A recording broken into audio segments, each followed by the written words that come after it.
Ditakuti OPM sosok Raja Aibon Kogila, Komandan Pasukan Tengkorak TNI, ditangisi prajurit saat pergi. Sosok Raja Aibon Kogila menjadi sorotan kala meninggalkan Batalion Infanteri Para Rider 305 Tengkorak, atau yang dikenal dengan sebutan Pasukan Tengkorak TNI. Ya, Raja Aibon Kogila yang memiliki nama asli Letkol In Ardiansyah ini merupakan komandan pasukan Tengkorak. Raja Aibon Kogila diberi amanah untuk memimpin pasukan Tengkorak pada Januari tahun 2021.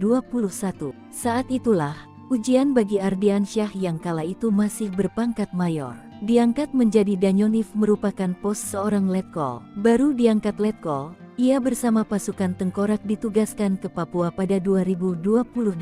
Pasukan Tengkorak sendiri merupakan divisi elit TNI AD yang sudah malang melintang menggulung pemberontakan yang mengganggu bumi pertiwi. Dipimpin oleh Ardiansyah, pasukan Tengkorak diterjunkan langsung di Intan Jaya. Beberapa kali OPM sempat bercokol di daerah tersebut, perlahan mulai melepaskan cengkramannya. Raja Aibon Kogila, panggilan Letkol In Ardiansyah, juga mampu merangkul masyarakat dengan berbagai program. Hal ini yang membuat OPM tak berkutik hingga angkat kaki dari daerah Intan Jaya. Bahkan Raja Aibon Kogila pernah mengunggah video OPM lari terbirit-birit kala aparat TNI menggempur. Dikutip dari Tribun Video, diketahui peristiwa itu setelah pasukan Satgas Batalion Infanteri Para Rider 305 Tengkorak Kostrad melakukan pengejaran. Menurutnya masyarakat Papua pelan-pelan menyadari dan menyikapi dengan mengambil sikap melawan OPM atau KKB Papua. Beberapa hari yang lalu, Raja Aibon Kogila akhirnya resmi menyerahkan tongkat komando Komandan Batalion Infanteri Para Rider 305